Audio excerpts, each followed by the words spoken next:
अस्वस्थ संत सेवा ट्रस्ट में आपका स्वागत है। आइए पधारिए, एक बार स्वयं देखिए। मनुष्य का जीवन केवल उसके कर्मों पर चलता है। जैसा कर्म होता है वैसा उसका।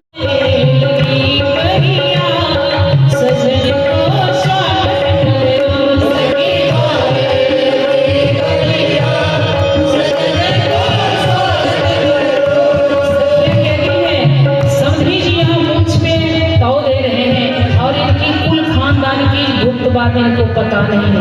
आज खुलेगी तो मूंछ का तो कम हो जाएगा। क्या है? समझने की करतूत सूरत है, समझने की करतूत सूरत है, तब होना ही लजा सजने को साथ, तब होना ही लजा सजने को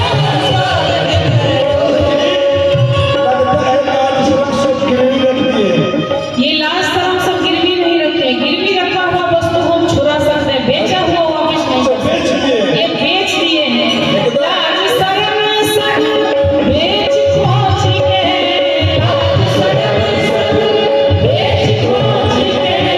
और ये मिथिला का स्पेशल है मगही पान। अच्छा, ये मिथिला का है स्पेशल। केवड़ा जल में जान जराए वाली जय प्रभु पान। क्या बात, कैसा सब पान और मगही पान।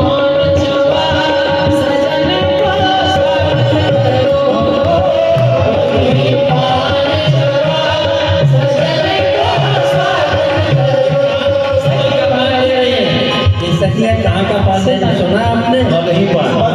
मगही का मतलब क्या होता है? ये सखियाँ मग में माना रास्ते में ही करती है, वहाँ का पान है। सब करती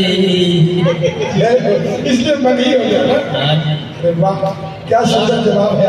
लाज शर्म को अरे गिरवी रखने की क्या जरूरत है? कोई पैसे की कोई कमी है क्या? जा रहे समझाने में वहाँ लाज शर्म की जरूरत नहीं है। ऐसा बात है। तो सरजू जी के किनारे छोड़ आए। ऐसा देखो सखी, पटवा से दूर से कैसा टकाने से जवाब दे रहे हैं। और इस सब हास्य विनोद को देख करके पूज्य गुरुदेव भगवान नारायण प्रभु देव वचन सुनी, नारायण प्रभु देव वचन सुनी। ये अभी नरकुंड में नारायण हमारे बिल्ला सरकार विराजमान है। ये हास्य विनोद देख करके मुख पर रुमाल डाल के मंद मंद मुस्कुरा रहे हैं। इसी सुख के लिए तो यहाँ आए हुए हैं। वेद मंत्र का वाणी श्रवण करके कान पक गया था। शंखनाद की घंटी की आवाज सुन के कान पक चुका था। इसलिए मिथिला की गाड़ी सुनने के लिए ससुराल आए। नारायण ने प्रभु देव वचन सुनी, नारायण ने प्रभु देव वचन सुनी। मंद मंद मुस्कुरा सजने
का वैभव देखिए।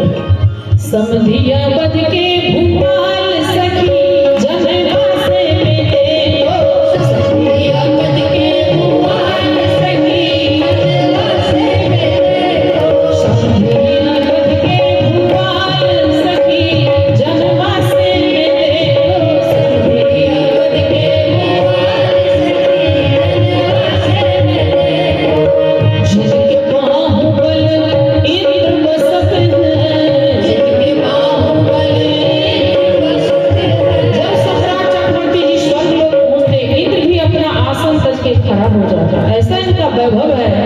जिनके बाहुबल इंद्र बसत है, जिनके बाहुबल इंद्र बसत है। सुरवन के प्रधान सखी जनवा से मिले तो, सुरवन के प्रतिपाल सखी जनवा से मिले तो। सम्राट चक्रवर्ती जी के आसपास कौन विराजमान है? आसपास कौशिक वशिष्ठ मुनि, आसपास कौशिक वशिष्ठ मुनि। सद्गुरु परम दयाल सखी जनवा से मिले तो, सद्गुरु परम दयाल सखी जनवा से मिले तो। सम्राट चक्रवर्ती रहते हुए भी बगल में गुरुदेव की छत्र छाया में गुरुदेव का वर्णन कैसा होता है, सम्राट चक्रवर्ती जी से सुनिए। देखिए, अभी सखियां जी हमारे प्रभाव, हमारी महिमा को वर्णन कर रही हैं। जय हो। जिनके बाहुबल इंद्र बसत है। इंद्र बसत हैं, सुरगण के प्रतिपाल, ये हमारा प्रभाव है। हाँ, लेकिन ये प्रभाव का मूल क्या है, जय हो। जड़ क्या है? जड़ क्या है? ये जड़ है हमारे गुरुजनों की कृपा। जय हो। दोनों तरफ में, एक तरफ हमारे आचार्य ब्रह्मपुत्र श्री वशिष्ठ जी महाराज हमारे गुरुदेव भगवान विराजमान हैं, जय हो। और दूसरे तरफ से गादी नंदन श्री विश्वामित्र जी महाराज विराजमान श्री हैं। सतगुरुदेव भगवान की। इन गुरुजनों की कृपा का प्रभाव है कि आगे होते सुरपति ले जाते हैं तो स्वर्ग में इंद्र भी उठकर खड़े हो जाते हैं, अगवानी करते हैं। ये गुरुजनों की कृपा का फल है। इसका तात्पर्य क्या है? अगर जीवन में कुछ लोक और परलोक का वैभव कुछ प्राप्त करने की इच्छा है तो गुरुजनों का आश्रय लीजिए। बिना गुरुजनों की कृपा के कुछ प्राप्त होने वाला नहीं है।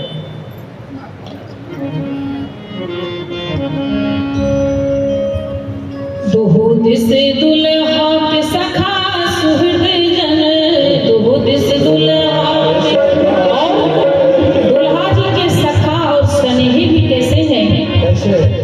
हो बीच में बिराज चाल लाल सखी जनवा से मिले तो, बीच में बिराज चाल लाल सखी जनवा से मिले तो।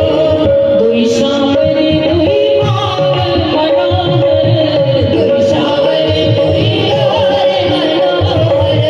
जोरी जुगल कमाल सखी जनवा से मिले तो, जोरी जुगल कमाल सखी जनवा से मिले तो। समधिया बद के भूपाल सखी जनवा से मिले तो, समधिया बद के भूपाल सखी जनवा से मिले तो। और जो सन्मुख सज धज के बारात बैठे हैं वो कैसे हैं? जी कैसे? सन्मुख सजे धज बैठे बराती, सन्मुख सजे धज बैठे बराती। और सभी लोग अपना अनुमान कर लीजिए जी, इनकी बारात के योग्य कौन है? जय हो। तिलक बिराजे सबके भाल सखी जनवा से मिले तो, तिलक बिराजे सबके भाल सखी जनवा से मिले तो। जिनका तिलक से युक्त भाल है वही बाराती के योग्य है। जय हो। सब कुछ में एक एक की लीला में सद्गुरुदेव भगवान ने शिक्षा भर दिया। हाँ, तिलक बिराजे सबके भाल सखी जनवा से मिले तो, तिलक बिराजे सबके भाल सखी जनवा से मिले तो। लखी नारायण दास ने निधि, लखी नारायण दास ने निधि। पुण्य पुण्य होत निहाल सखी जनवा से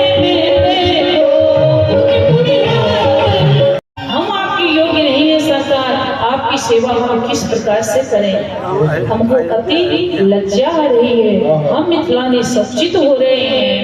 यादें आग्रह करत हूँ आवत है अति लाज, सकुचित आमंत्रित करत समधि कौशल राज। श्री संघी जी महाराज की सम्राट चक्रवर्ती श्री राजाधिराज श्री संघी जी महाराज की, श्री वीरेहराज जी महाराज की।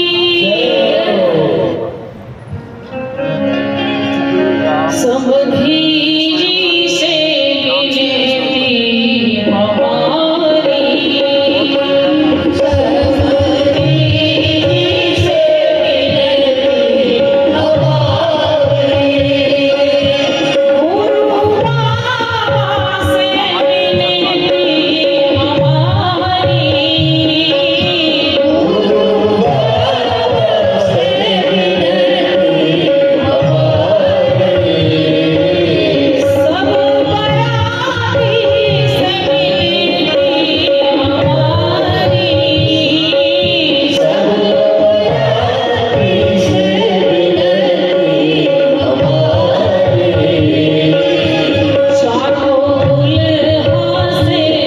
विनती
हमारी,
सब ग्राम निवासी गवा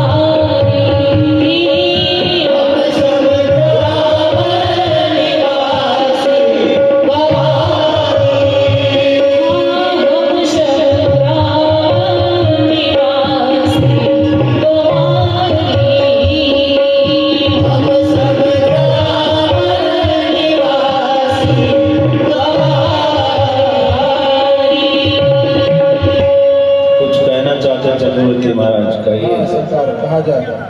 कहा जाए, अपना भाव प्रकट किया जाए। कैसा लग रहा है मिथिला में आपको? हाँ, जय हो। देखिए, दिखाइए। ये जो सखियाँ हैं, ये मिथिला का शिष्ट समाज है।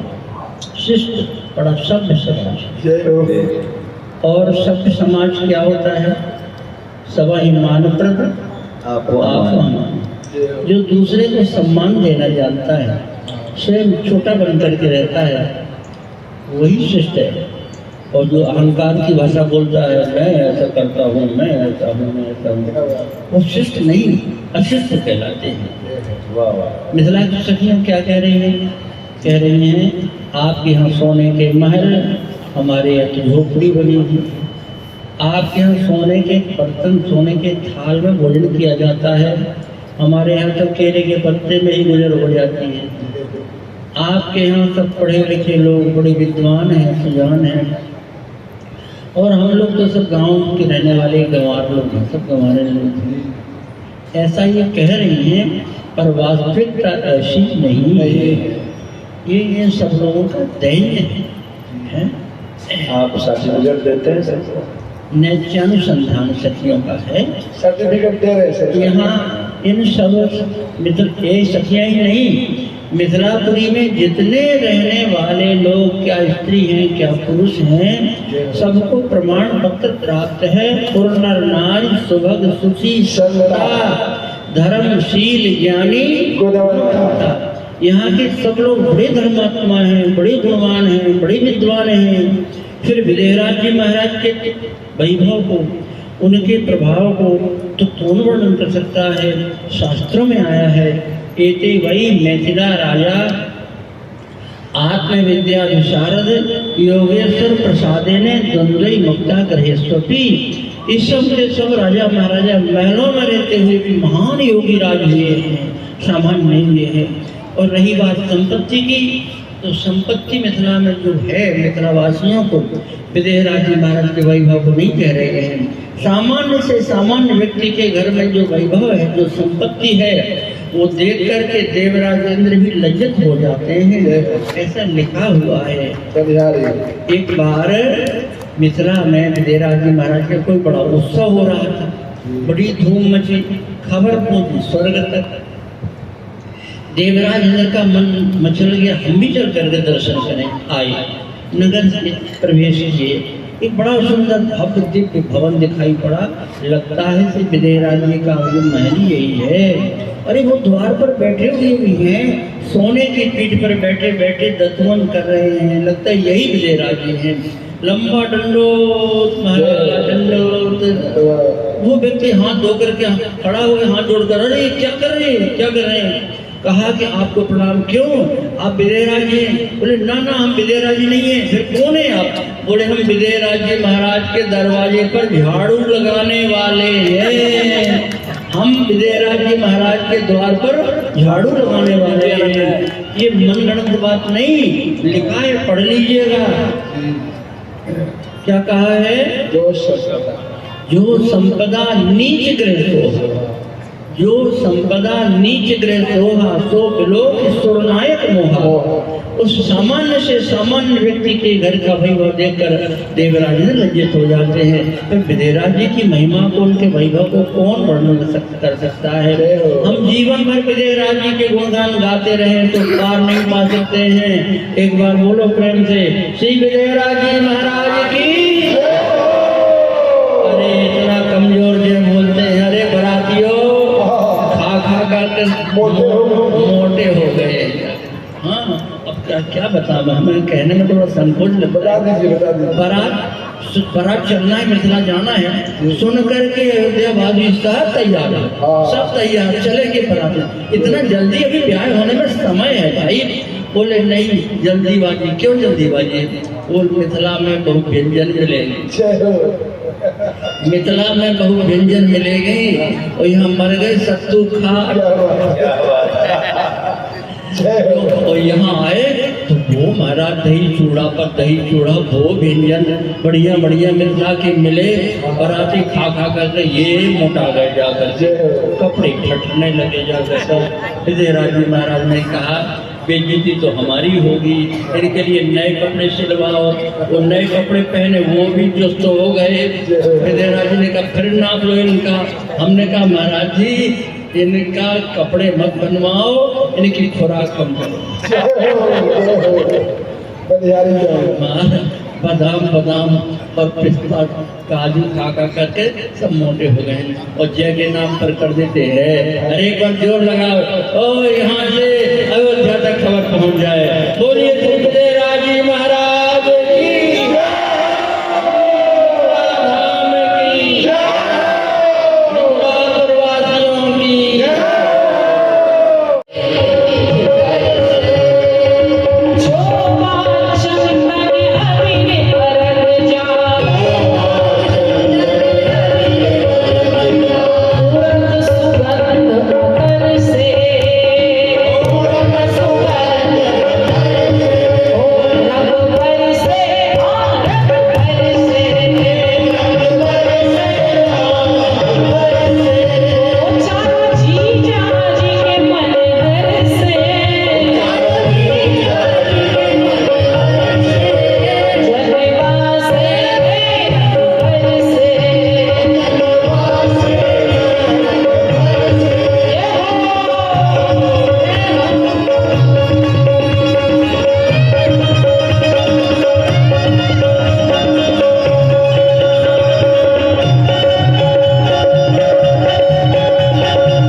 इनको लकवा मारने के बाद 1 महीने तक अपने बिस्तर पर पड़े रहे।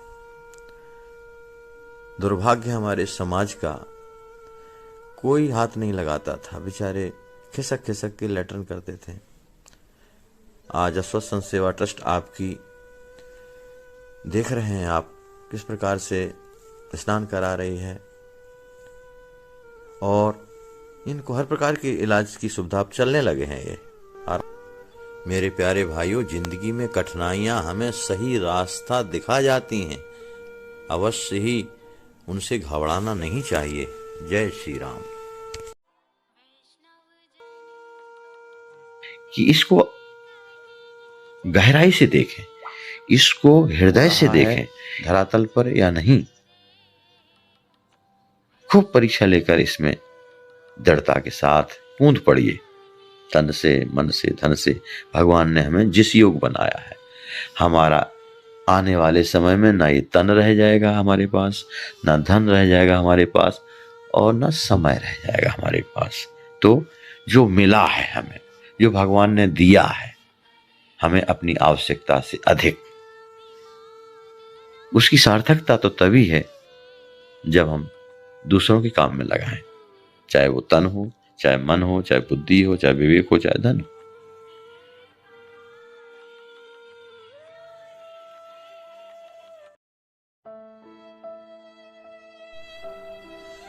इनको लकवा मारने के बाद 1 महीने तक अपने बिस्तर पर पड़े रहे। दुर्भाग्य हमारे समाज का, कोई हाथ नहीं लगाता था, बेचारे खिसक खिसक के लेटरिन करते थे। आज अस्वस्थ संत सेवा ट्रस्ट आपकी देख रहे हैं आप किस प्रकार से स्नान करा रही है और इनको हर प्रकार के इलाज की सुविधा अब चलने लगे हैं ये। और मेरे प्यारे भाइयों, जिंदगी में कठिनाइयां हमें सही रास्ता दिखा जाती हैं, अवश्य ही उनसे घबराना नहीं चाहिए। जय श्री राम। आपकी अस्वस्थ संत सेवा ट्रस्ट के द्वारा इन्हें लखनऊ मेडिकल कॉलेज भेजा गया है ऑपरेशन के लिए। बहुत कष्ट है, बिना ऑक्सीजन के इनके प्राण नहीं रह सकते हैं। आप सोचिए, आप विचार कीजिए कि ऐसे असहाय संत बेचारे जिनकी कोई सेवा नहीं करता, तो कम से कम आपके अस्वस्थ संत सेवा में आ गए हैं इस ट्रस्ट में, तो आप रात दिन उनकी सेवा कर रहे हैं।